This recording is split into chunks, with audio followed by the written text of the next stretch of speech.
Hey guys, Dr. Stitzel here. So, our topic today is that of coordination. So, I'm going to tell you two stories, and then we're going to talk about one of the most famous papers in economics written by one of the most important economists of all time. First, though, a story. This story comes from a story or poem, really, by Leonard Read. And Leonard Read's story is called I Pencil. So, he tells us a story of a wooden pencil, and he says, this wooden pencil is so simple, yet no one knows how to make it.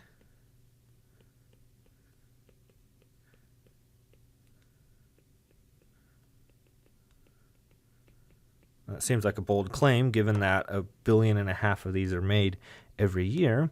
And you look at a pencil, and it's relatively simple, right? You look it over, it's got wood, lacquer, graphite, eraser, and a ferrule, which is just a little metal piece that holds the eraser to the wood. Now, there are more fancy types of pencils. You guys probably have some of them, but I'm just talking about that simple wooden pencil.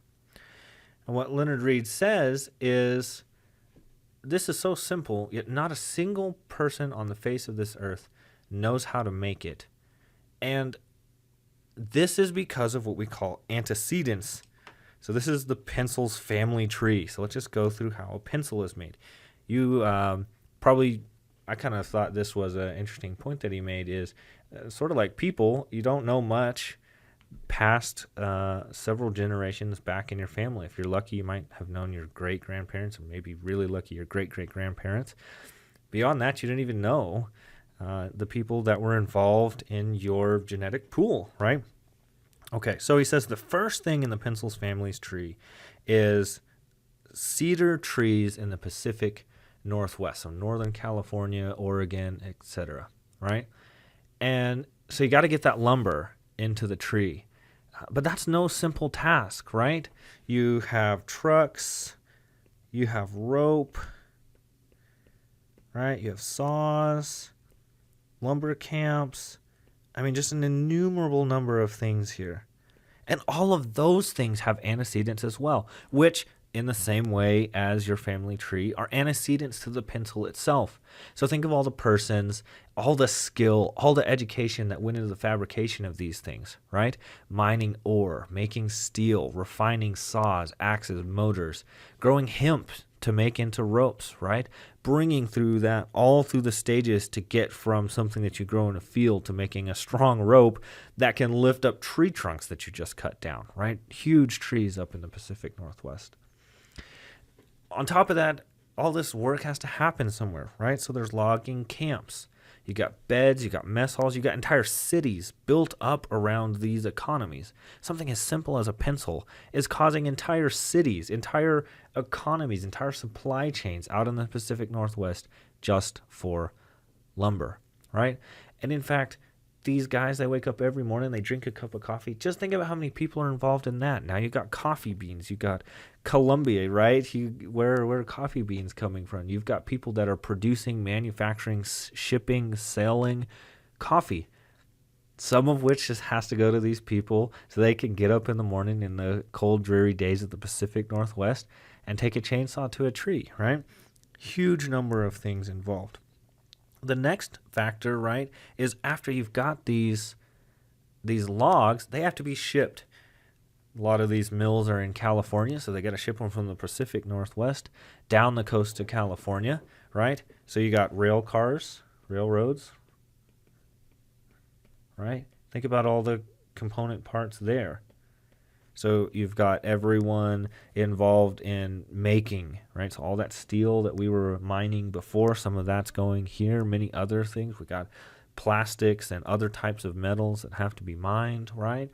You've got people running railroad tracks. You've got cities building up all along the railroad tracks to deliver, right? To support the actual function of the railroad tracks. You got people training to be engineers of trains, getting their education, right? You get people making flat cars. You get people innovating railroads, innovating different types of carts that you're going to add onto the trains and so on, right? I mean, these are just, Reed actually calls them legion. Like there's so many of them. You almost can't even number them. After that, just getting it too, right? So shipping it, you've got railroads, all the things that go around that. You got to consider what happens when you get it into the mill, right? These big cedar logs are taken, they're cut into slats that are 1/4 of an inch thick, right? So again, you've got saws, you've got kilns, right? These have to be dried out and tinted, right? So you've got paint, you've got pencils of all different color designs. You've got people thinking up, oh, we can, 6th graders love the NBA. Let's put the Lakers logo on some of these pencils and sell those, right? So, but this really highlights something that even goes into all the other components, but can really be drawn out here with the mills. What about electricity? What about light? What about heat? All of these things we just take for granted are a huge component of every step along the way. They're really highlighted in the mill, right? So how's that electricity happen, right?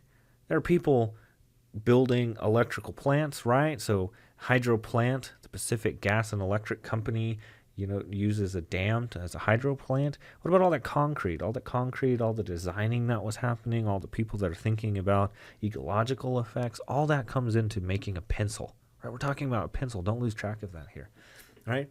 So then now you've got all these slats. You're right back to shipping. You got to ship it over to the factory, right? So you get as many as 60 carloads of slats at one time, right? Once you are in the pencil factory, these are actually $4 million factories, millions of dollars of machinery, right? Machinery, building. All this capital accumulated by different people that are interested in just making a living, right? They're just trying to find out, how is it that I can put food in front of my family? And they do that by building a pencil factory. It's unbelievable, right? So now you've got glue, right? Now here comes the lead itself, right? And in fact, the lead in this case is really graphite. But this graphite isn't found in the Pacific Northwest. It's actually found in Sri Lanka. So you got a pencil, something so impossibly simple, right? And we're thinking here in the American context, many of us in this class are living in, are from, grew up in the United States. And here we are making a product where one of the main components of it isn't even from the United States, right? So now all those connected networks that we're talking about, cities, logging camps, railroads, factories, many of these are sold through Target, right? That's the company, and they're based in Minneapolis, right? So you got Pacific Northwest, you got factories, but now we got to take into account the fact that there are people in Sri Lanka who are engaged in the business of mining graphite ore in order that we might have pencils. It's just an unbelievable coordination and cooperation problem, right? So we take the glue, we take the lead, we put it all together, we got them carved and fit together so that the pencil is gonna stay together, and all this graphite that we're talking about is mined, right? So we got mining. Think of all the tools there, right? You got drills, you got bits, you got borers, you got all the different components that are going to hold a mine up. So with different uses of wood, for example, you're going to have railroad-like cars involved there. Once they get all this out, they put them in little paper sacks to keep the graphite from rubbing against each other, and they ship that together. Those sacks are tied together with string. They're put aboard ships. What about shipping, right?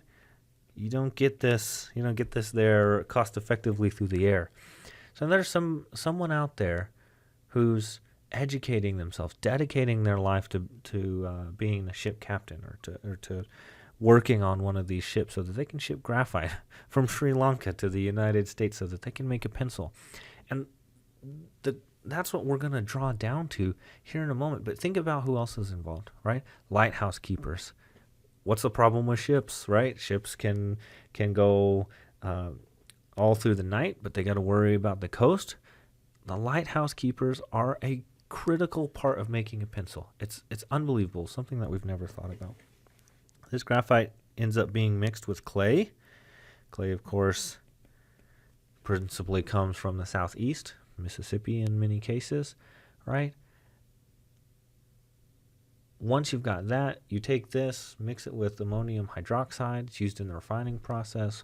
You have wetting agents. You have tallow, right? Animal fat, chemically reacted with sulfuric acid. You pass it through a bunch of machines. The mixture is essentially endless, right? And you take it, you cut it down, you bake it for several hours. You increase the strength and the smoothness. Nothing worse than a pencil that snaps its lead all the time. You actually then put it in wax. You get a hot mixture with wax called paraffin wax. And you mix it with the natural fat. So now you've got the graphite, what we call the lead, right? You've got the 7 different slats of a pencil. You've got the glue to put these things together. Then you end up putting lacquer on the outside, right? Who would think of all the ingredients that are in lacquer? You're talking about castor beans, castor oil, right? Something that we're never thinking, there's a giant economy for things like castor oil, and yet every single one of us has used a wooden pencil, right? After that, you want to take the eraser and you put it on. You got to do that with the ferrule, right? The ferrule's made out of brass. So we've already got mining for graphite. We've already got mining for ore in order that we can make steels, right? Now we got to have mining zinc and copper and things to put that we can put together and make brass, right?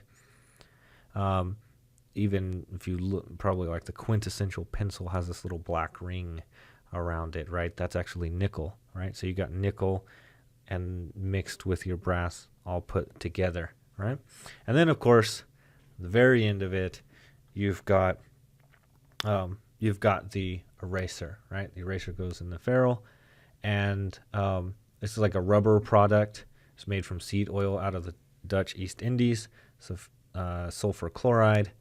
And so rubber is actually typically for binding purposes, right? So you have to make accelerating agents. It includes a product called pumice, right? Gives it that pink look to it that we like. And so you're thinking just this innumerable process, right? Different places in the world, people supporting all of those different actions, right? So you got to ask yourself, could you make a pencil? The answer is clearly no. I mean, it's impossible, right? If I said, you're the only person in the world, make a pencil. You're going to travel to the Pacific Northwest. You cut down a tree. You're going to take all this time. How are you going to get to the Pacific Northwest, right? Can't take a car. Nobody else in the world exists, right? What are you going to do? Are you going to take, you're going to have to go on foot. You're going to have, you can catch a horse, I guess, and tame it. The exercise gets ridiculous so fast. You didn't have a saw when you got there, right? You need a planer to flatten down the wood, right? And then you got to travel to Sri Lanka. Now you got to make yourself a boat that can cross the ocean. The wealth of the economy happens in this coordination. Not only could you not make a pencil, there's nobody in the world, an expert on these production processes couldn't do it. And that brings us to this big idea, right? Which is, there's no mastermind. There's nobody out there saying, you need to make saws, you need to be a lumberjack, you need to be in railroad shipping, you need to be making coffee so our lumberjack has something. There's no mastermind. Remember, this is that idea of human action without human design. Somebody thought, hey, it'd be a good idea to make pencils, right? They built a $4 million factory to make the pencils. They had to have people to help them sell it, people to help them get the parts, people to help them make it. And all of that led to this flourishing. This is what we call human flourishing, right? And the best part about it is it's just a faith in people acting in their own interest, right? So economics gets this bad rap of talking about selfishness as if it's good. It's not selfishness, right? It's incentives. Incentives matter. And what's happening here is people are responding to a set of incentives, not knowing, unbeknownst to them, they're part of this grand scheme to make a pencil. The people that are cutting down the logs in the Pacific Northwest, Doesn't even occur to them that they're making pencils, right? They're thinking about tables and chairs and desks and on and on and on, beds, right? All these things that are made out of wood.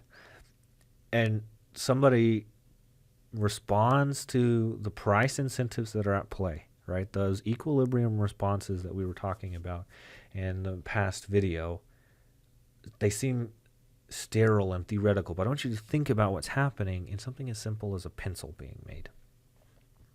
Okay, the next story is a story about shipping my tax information. All right, so April 15th was approaching quickly, and I really needed to send my tax information along to my accountant. It's very important that one gets their taxes in on time, right? So I knew, well, given the time frame, this needs to be flown there. So I thought about flying it myself, right? That's pretty expensive, and it takes a lot of time, right? So I thought, well, the next best thing is to get someone else to do it. So I go down to the airport and actually found somebody, a complete stranger, headed to St. Louis, and I said, hey, this is really important. I need all these really important tax documents. Lots of sensitive information in here. I got to get it to my accountant by tomorrow so they have time to file my taxes. Thankfully, she seemed really nice. She's happy to help me out. I sealed up the envelope. She promised not to open it. Unfortunately, though, she told me actually she couldn't deliver it herself. But she had a business commitment, kept her tied up the next morning, but she promised she'd find some other people along the way to help. Now, am I naive? Maybe so. Probably kind of scary, right? At least I asked, could I talk to those people? Could I vet them? She said, sorry, you can't talk to them. I'll make sure they're good people. People who won't open my envelope, steal my credit card numbers off my receipts, etc. People who won't just throw the package away or forget it, leave it in the plane when they get off. And in fact, not only are these great people, but these are people she didn't even necessarily know who it would be to help her. She would find some people. It seemed crazy, but I had to do what I had to do. It was getting late. How else am I going to get the job done? I gave her some money, of course. She didn't object. Seemed like she'd done it before. What do you think? Does this work out? I slept very comfortably that night, right? You'd think it wouldn't. Maybe my tax records were stolen, right? Is it because I had trust in her? Is it because I had faith? Is it because I had confidence? Maybe I was just stupid. This is the story told by Russ Roberts called The Ultimate Chain Letter.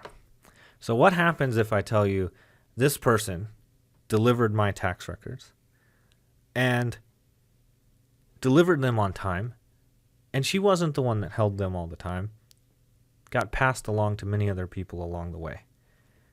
You didn't believe that story unless I told you she had a shirt on that said FedEx. Now all of a sudden it's as obvious as can be. And this is the miracle of an economy driven by the division of labor. Remember this big idea from the first part of the class, right? So this person is specialized, in this case, the lady at the counter with the FedEx that took my package and took my money. She specializes in what? Customer service, right? And she's working with other people who are doing what? Specializing in sorting packages, specializing in transporting packages, specializing in delivering packages, right? So why is it that this works, right? If I had just stopped the story on the previous page and said, that's the end, you'd be like, I don't believe it. It's like, you're just lying to me, right? There's several reasons for it. One reason is feedback, right? They're trying to FedEx has their incentives, right? They're trying to make money doing this, trying to feed their family. The lady doesn't stand behind the counter out of the goodness of her heart, right? FedEx pays her. FedEx has incentive to hire nice people, reliable, honest people that aren't going to tear up your tax record and get you in trouble with the IRS, right? Part of that's because of a feedback mechanism, right? The feedback happens if she were rude, if she were unreliable, if she stole my packages. They don't want that person to be employed by them anymore, right? And yet, that can't be all of it, right? The feedback mechanism itself isn't enough. Another part of it is reputation. FedEx wants you to trust that tag, that sign on their shirt, that logo, the logo, if you're in the College of Business, right, you probably talk about this when you get to marketing and management classes. It's a very clever logo, right? They have a reputation to uphold. So they want to hire people that represent their business very well. Another idea at play here is competition. We'll talk about this a lot later in the class. If they wouldn't do it safely and reliably, somebody else would. Maybe UPS, right? Other companies can come out of this is what we call incipient competition. Even if there's just one company now, if they do a poor job and it gives incentive for another company to exist, companies that don't exist can actually provide competition. We'll talk about this a lot more when we get to the idea of monopolies. This is a marvel. This is what economies call a marvel. How is it that I can give sensitive tax information to strangers and know for a fact you've done this, right? You've sent a private letter, or you've mailed a product, right? You've mailed something of value, sent a check in the mail, right? And you never doubted once. I said in the ideas video to start this class off, how many times have you flown and you've never known the pilot's name? What happens is, this is what we call the extended order of human cooperation. And in fact, it's very special in part because of what it accomplishes, but even more so in how it accomplishes it, right? By relying on strangers, we don't have to rely on friends. Think about how much more you trust a FedEx employee to deliver your tax documents than if your friend said, oh yeah, I'm flying to St. Louis tomorrow. You might trust your friend. Many of us probably wouldn't, right? Even unless it's our best friend who's the most reliable person you've ever met. They say, well, what if they forget, right? What if they're just slow? What if their plans change, right? Many things that we wouldn't trust. This actually is another application, sort of a specialization and division of labor, right? I pay the stranger. I wouldn't pay my friend, maybe, right? But friends aren't for delivering packages, right? Friends are for much more intimate things. They're for sharing and making memories. They're for being happy and sad together, for sharing spiritual experiences or just existentially important. I don't want my friends delivering my tax documents. No, every now and then a happy accident happens, right? And they're heading the direction I want them to head, and I just catch a ride with them, right? But at the end of the day, most of the time I want to call an Uber, right? I don't want to call my friend up in the middle of the night. I actually had a friend recently. They were, I guess this before the pandemic, but they were going to fly, and I offered to give them a ride, and they said, no, I'll just take the Uber. Was I hurt? Not really, right? Because I'm an economist, and I understand the importance of that. So this is what we call the extended order of human cooperation, and why strangers are more important than friends in certain cases. Okay, the last thing that I want to talk about is the use of knowledge in society. This is written by F.A. Hayek in 1945. This is a Nobel Prize winning economist, and it really is like a culmination of the two stories that we've just been told. So Hayek says, well, what's the purpose of a rational economic order? Well, it's to allocate resources, and this rational economic order, let's say we have these three things. We have all the relevant information. We have a set of preferences for, remember this is that demand idea, set of preferences for buyers and sellers, and we command all the knowledge of available means. So what that means is we know all the alternative options. Not only to have the information, we have the other options at play. If we had this, right, then the rest of this is just math or logic. And by this, I mean allocating resources. It just comes down to a math or logic problem. The problem is, this is not the problem society faces. Not the problems society faces. And this is the problem with what ends up being called the economic calculation debate. This idea that we can just do this economic calculus and we can solve this problem. We can make a step toward making society better. And the reason that this doesn't work is because of this data, this information that we're talking about, right? This information is not given to any one single person, right?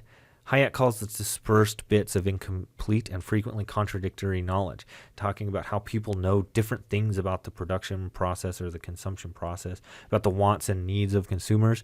And in fact, sometimes different economic actors hold different and contradictory beliefs, right? This is what forms competition. People say, well, what people really want is highly colorful shoes, and say, no, we want monochrome shoes. And they go and they compete in the market, right? So not only is information not given to people, it's always dispersed, it's often incomplete, and it's frequently contradictory. Hayek then goes on to talk about this idea called planning. And by planning, he means a series of decisions by a single entity about the allocation of resources. Right? Hayek says there's a sort of knowledge that by its nature can be put in statistics, and it can't be conveyed to a central authority. You can't have a planner even get all this information. He calls this the knowledge of time and place, right? This is the knowledge of circumstances, knowledge of trends, sometimes even knowledge of the future, right? So it's loose use of the word knowledge. That's related to beliefs, right? Hayek says there's a minimum information requirement for planners. What do you have to know in order to execute planning? The answer is how much more or less difficult to procure something is compared with other things, right? And how much more or less urgently wanted all of the alternative things that's produced or being used, right? So production, we have alternative values. Let me say alternative uses and values.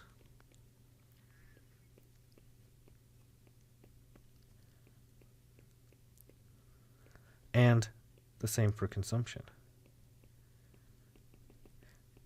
So why is it this can't be put into statistics? Why can't this be conveyed to a central authority?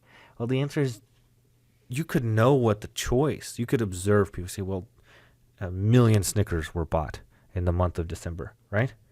But you can't know the alternative choices to those options, right? And that's the thing. This opportunity cost comes to both production and consumption, and it can't be observed. In fact, it can't even be observed by the individuals making the decisions, right?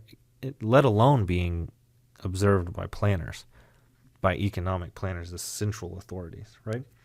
And this differs then from the minimum information that individuals need, right?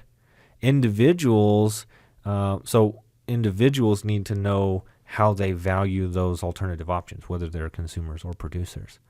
A planner has to know all of the marginal trade-offs, which is impossible, while the individual only needs to know about the trade-offs in which they are interested.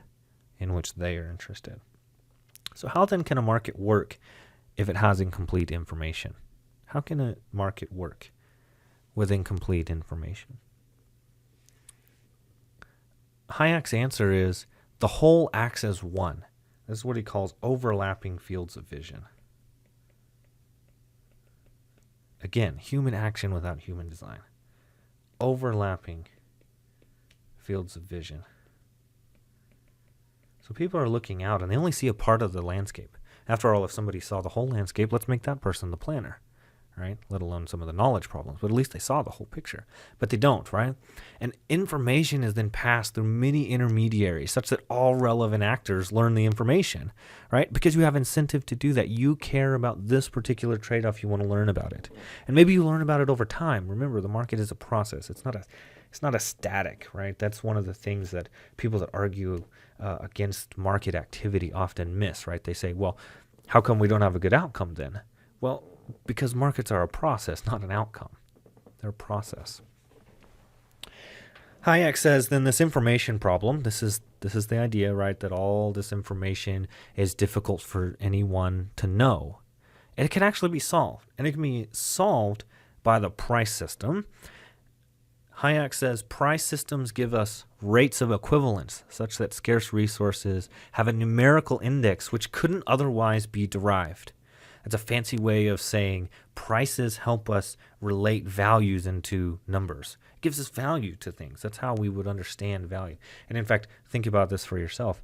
You often do exactly this, right? You think, well, somebody says, well, how much is that car worth to you? And your immediate thought is, well, how much would I sell it for, right? Or how much did I pay for it? One or the other, right? Or both, honestly, or both. So Hayek says the true function of the price system is the communication of information. The true function of the price system is communication of information. Should sound familiar. This is one of those lessons in economics that we need to learn. Communication of information. And what that leads to is coordination. The price system coordinates the separate actions of different people in the same way subjective values help individuals coordinate all the parts of their plan, right? This is what Hayek calls a marvel, and this is why Roberts called the fact that he could get his tax documents over to his accountant marvelous. That I could fly on a plane with a pilot I've never met, right? That I could walk to the grocery store and know that there's going to be bread there, right? The fact that I can go and take those tax documents and send them sensitive information and not even worry about it. It's marvelous. It's unbelievable, right? Hayek says the price system is the greatest invention, air quotes, invention of all time, right?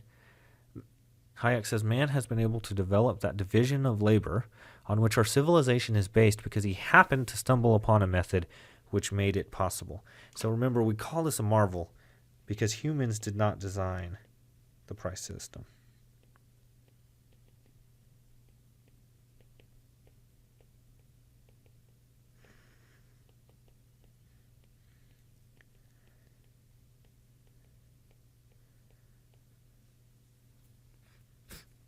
So there you have it. So coordination, emergent human order, the delivery of information through prices leads us to a marvelous system that humans didn't design that we call markets or the price system.